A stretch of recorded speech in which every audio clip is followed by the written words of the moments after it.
Assalamualaikum. Hai semua. Tutorial kali ni, jom kita sediakan dessert ala-ala khayangan ni. Umi yakin dessert yang satu ni menjadi kegemaran semua, terutama coklat dan cheesy lover di luar sana tu. Nampak pun dah menggiurkan, apatah lagi bila dah makan sesuap. Susah nak stop.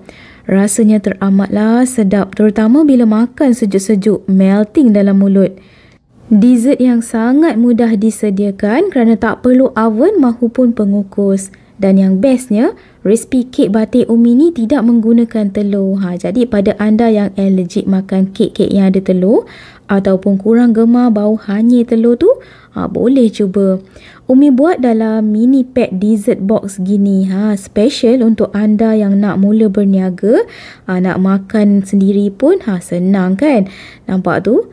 Kalau anda nak tahu tips bagi dapatkan kek batik yang lembut dan cheese yang tak muak bila dimakan, jom tengok tutorial ni sampai habis. Jangan di skip ya, kerana setiap 1 minit tu akan ada je poin-poin penting yang telah pun Umi highlightkan.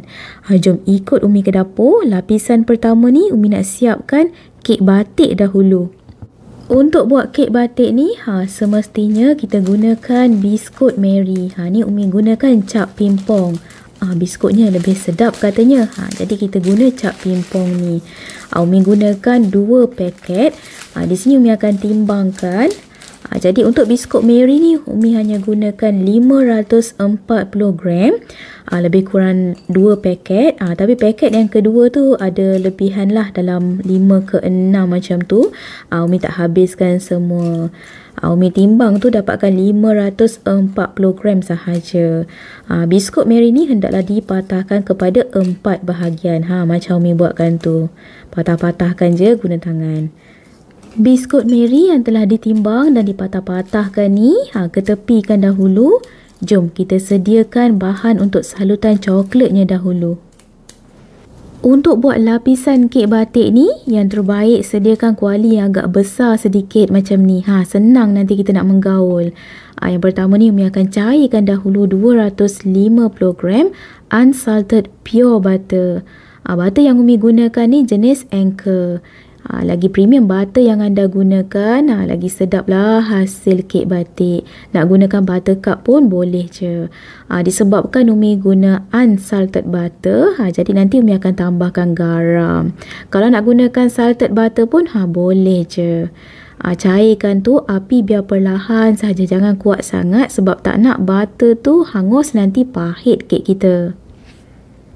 Butter dah cair sepenuhnya, tutupkan dahulu api dapur, baru masukkan 1 cawan Milo.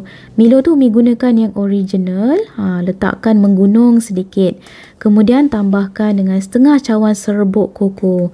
Serbuk koko ni boleh dapatkan di kedai bakery. Kalau nak hasil kek yang lebih premium, gunakan serbuk koko yang premium seperti Van Houten.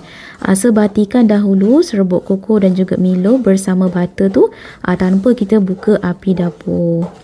Bagi sebati sekejap, barulah kita masukkan bahan-bahan yang lain nanti. Milo dan serbuk koko dah nampak sebati tu, berketul sikit tak apa. Kemudian tambahkan 1 cawan susu pekat manis. Kemanisan ni dah just nice je untuk anggaran 540 gram biskut Mary yang kita guna. Memang dah ngam elok dah rasa manisnya, tak terlalu manis sangat pun. Tapi kalau anda nak buat versi kurang manis, boleh guna 3/4 cawan. Kemudian masukkan 3/4 cawan susu cair, bagi bertambah rasa lemak pada kek batik. Kalau anda nak gunakan susu segar pun boleh, tapi Umi prefer gunakan susu cair. Kemudian Umi tambahkan 1/4 sudu kecil garam. Disebabkan Umi guna unsalted butter tadi, jadi Umi masukkan garam. Kalau anda pakai butter yang jenis bergaram, tak perlu lagi tambah garam. Waktu ni dah boleh buka api dapur. Sambung masak je hinggalah hilang ketul-ketul Milo dan juga serbuk koko tu. Masak hinggalah adunan ni sebati dan licin. Dah nampak pekat sedikit. Umi akan masakkan sekejap. Lebih pekat adunan tu, nampak warnanya pun dah nampak gelap sedikit kan. Dah tak ada berketul. Barulah kita tutupkan api dapur dan terus masukkan biskut Mary yang telah kita patah-patahkan tadi.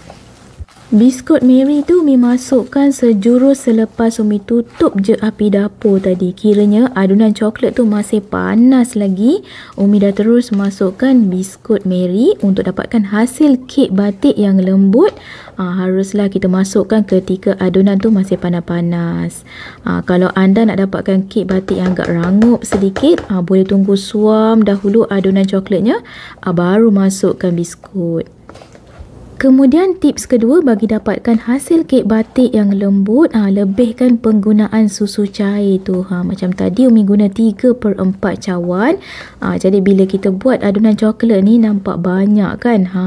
Bila digaul bersama dengan biskut tu, nampak tu masih ada lagi lebihan coklat-coklat ke bawah tu kan. So Umi akan sambung je gaul dalam kuali ni. Tapi pastikan waktu ni api telah ditutup ya. Jangan dibuka api dapur. Gaul je sebati sampailah ke semua coklat tadi bersalut sebati bersama biskut. Dan nampak agak pekat sedikit gitu. Nampak likat gitu, dah bersalut sebati. InsyaAllah hasil kek batik kita akan lembut dan melting bila makan. Okey, kira siap dah lah untuk lapisan yang pertama ni, kek batik. Masih panas-panas lagi ni, Umi akan masukkan dalam bekas. Nak masuk terus dalam loyang pun boleh. Disebabkan Umi nak buat mini pack gini, jadi Umi masukkan dalam bekas dessert box yang bersaiz square feet 450.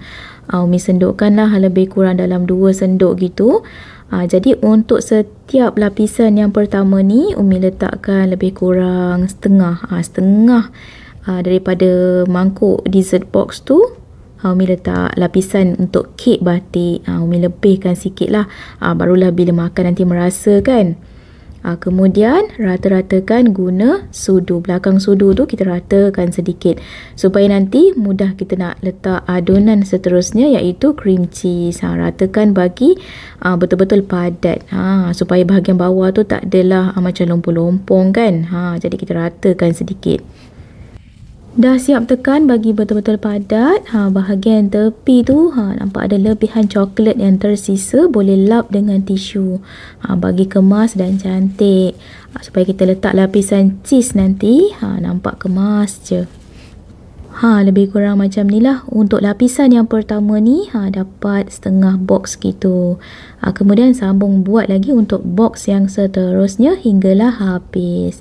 Waktu kita nak masukkan adunan kek batik ni, kena buat cepat-cepat. Sebab semakin lama, adunan tu akan semakin likat dan pekat. Kalau anda tak ada box-box yang kecil macam ni, kalau nak gunakan loyang pun boleh je. Terus masukkan ke semua adunan kek batik tadi. Kemudian ratakan guna belakang sudu ataupun senduk. Ratakan tu biar padat ya. Nampak tu tak ada lompong-lompong lagi dah di bahagian bawah tu. Barulah nampak kemas dan rata je kek batik kita. Lapisan pertama iaitu kek batiknya dah siap. Jom kita buat untuk lapisan yang seterusnya iaitu cream cheese. Untuk lapisan yang kedua ni, Umi akan adun dalam mixer je. Senang. Yang pertama ni, Umi akan mix dahulu adunan cream cheese. Cream cheese tu sahaja tanpa kita letakkan bahan-bahan yang lain. Di sini Umi gunakan 500 gram cream cheese brand Tatura Beka. Jadi Umi akan mixkan dahulu cream cheese ni sahaja. Bagi cream cheese ni betul-betul lembut dan tidak berketul. Kita jangan masukkan bahan-bahan lain dahulu, sebab bila dimasukkan bahan lain, cream cheese ni tak diadun, nanti adunan kita tu akan berketul-ketul. Susah nak sebati. Okey, sesekali boleh matikan mixer, kaut balik bahagian tepi-tepi dan bawah bowl. Nampak tu kan, masih ada sisa cream cheese yang masih berketul tu. Kita bawa ke tengah, sambung lagi beat hinggalah adunan cheese ni lembut dan tak berketul lagi. Tak perlu lama sangat, lebih kurang dalam 3 ke 4 minit gitu. Dah nampak cream cheese dah lembut, kira okey dah. Kemudian masukkan 1 cawan susu pekat manis. Jangan risau, susu pekat ni sukatannya tak terlalu manis sangat pun, sebab cream cheese yang kita gunakan tu banyak ya, 500 gram. Dan juga kita akan masukkan 1 cawan dairy whipping cream. Umi gunakan dairy ya, lebih sedap berbanding non dairy tu. Kemudian Umi tambahkan dengan 1 sudu kecil creamy vanilla essence. Baunya lebih beraroma wangi je. Ni optional je. Kalau tak letak pun tak apa. Kemudian untuk hilangkan rasa muak pada cheese ni, Umi masukkan 1 sudu kecil perahan lemon. Umi akan beat ke semua adunan yang telah dimasukkan tadi hinggalah adunan cream cheese kita ni betul-betul lembut, sebati dan tak berketul. Sesekali tu matikan mixer. Kita scrap bahagian tepi-tepi dan bawah bowl, sambung lagi beat hinggalah hilang ketulan cheese tu. Kita tak nak lagi ada. Bagi adunan ni betul-betul smooth dan licin je. Biar shining je nampak. Adunan ni tak akan terlalu pekat sangat. Ya nampak macam kental je gitu, tapi tak terlalu pekat sebab Umi masukkan dairy whipping cream tadi. Dan sukatan untuk dairy tu jangan terlalu banyak atau melebihi cream cheese, nanti dia akan tenggelamkan rasa cheese tu. Okey, alhamdulillah siap dah. Nampak tu adunan cream cheese kita dah nampak lembut, licin, shining je kan. Okey, kita dah boleh letakkan untuk lapisan yang kedua. Lupa pula Umi nak mention tadi, lapisan yang pertama tu lepas dah siap je kita padatkan, terus masukkan dalam chiller sekejap sementara kita siapkan lapisan yang kedua ni. Kemudian dah sejuk sikit, bahagian lapisan pertama tu dah mengeras elok, barulah kita tuangkan lapisan yang kedua ni iaitu cream cheese. Cream cheese ni Umi letak lebih kurang dalam 2 sendok gitu, bagi agak penuh sedikit. Tapi masih ada ruang lagi sebab bahagian atas sekali Umi nak letak coklat ganache.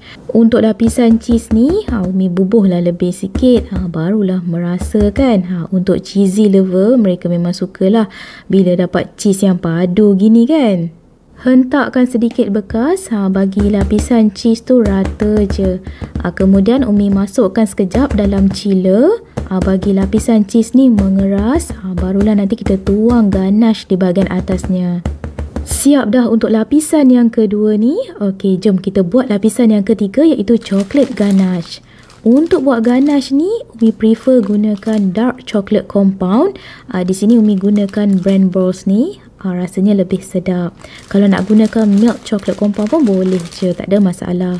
Kemudian untuk dairy whipping cream, Umi gunakan brand Farm Fresh ni. Lebih sedap rasanya, lemak sangat rasa. Anda boleh dapatkan di mana-mana kedai bakery ada dijual.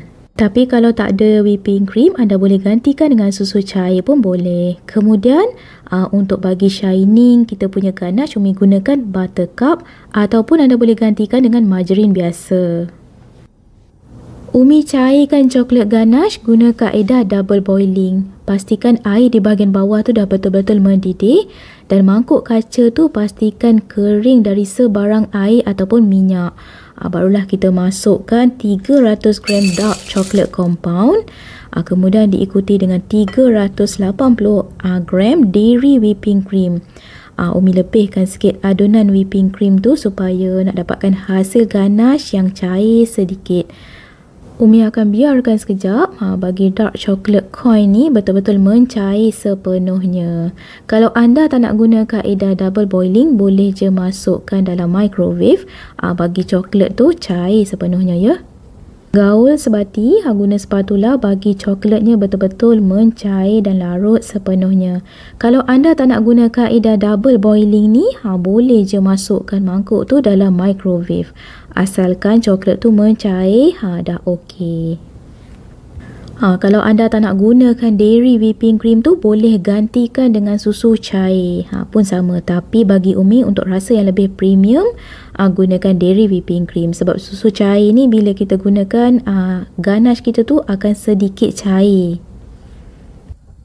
Okey, coklat coin pun dah nampak cair sepenuhnya tu. Kemudian Umi masukkan dengan 2 sudu besar butter. Ini Umi gunakan buttercup. Kalau anda nak gunakan margarin pun boleh je. Ni kebetulan ada buttercup kat rumah. So Umi gunakan. Nak gunakan unsalted butter pun boleh. Tujuan Umi masukkan butter ni bagi shining, lebih berkilat je nampak coklat ganache.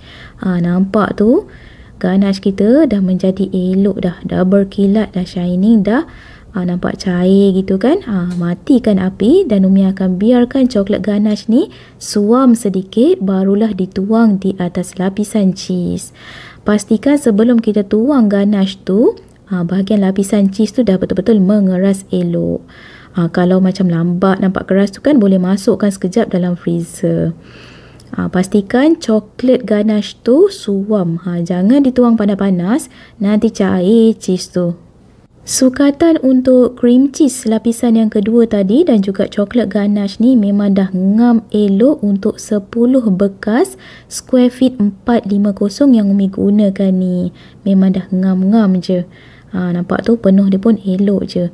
Tuangkan perlahan-lahan. Kalau ada bubble dekat ganache tu, anda boleh cocokkan dengan lidi. Untuk anda yang tak ada bekas dessert box macam Umi ni, boleh gunakan loyang saiz 9 inci. InsyaAllah memang ngam elok lah untuk sukatan yang Umi bagi ni. Kek tak terlalu tinggi, tak terlalu rendah. Cuma kalau gunakan loyang, pastikan anda alaskan dengan baking paper supaya bila kek dah mengeras elok nanti, dah set tu, kita senang nak keluarkan dari loyang. Angkat je baking paper tu. Dah siap tuang ganache, bahagian atas tu anda bolehlah hiaskan dengan apa-apa. Macam ni Umi gunakan milk chocolate chip brand Hershey's. Rasanya memang premium dan sedap sangat. Makan macam tu pun dah sedap. Bahagian atas tu terpulang. Kalau anda nak letakkan dengan chocolate flakes ke ataupun chocolate balls pun boleh, nampak menarik sikit kan. Customer nak beli pun nampak tertarik je. Okey, dah siap ni. Boleh tutupkan bekas dan Umi akan sejukkan lebih kurang 6 ke 7 jam ataupun anda boleh sejukkan semalaman sebelum kita makan. Bagi cheese dan juga coklat ganache tu betul-betul mengeras dan set dahulu, barulah kita makan nanti. Untuk satu box square feet 450 ni, kita boleh jual lebih kurang 12 ke 15 ringgit. Apa-apa pun bergantung kepada costing bahan-bahan yang kita beli. Ni setelah semalaman ni Umi sejukkan. Umi nak rasmikan sikit lah. Rasanya memang sedap sangat-sangat. Alhamdulillah, Umi buat jual pun rata-rata memberikan feedback yang sangat positif. Lembut kek batiknya dan lemak berkrim katanya. Dan yang paling best, cheese tu tak rasa muak pun. Okeylah, sekian sahaja dalam tutorial kali ini. Jumpa anda di episod akan datang dengan pelbagai lagi resipi-resipi menarik hanya di channel Umi Atia Atif Kitchen. Jadi jangan lupa subscribe, like, share dan tekan bel pertama untuk dapatkan notification dari Umi. Assalamualaikum. Bye.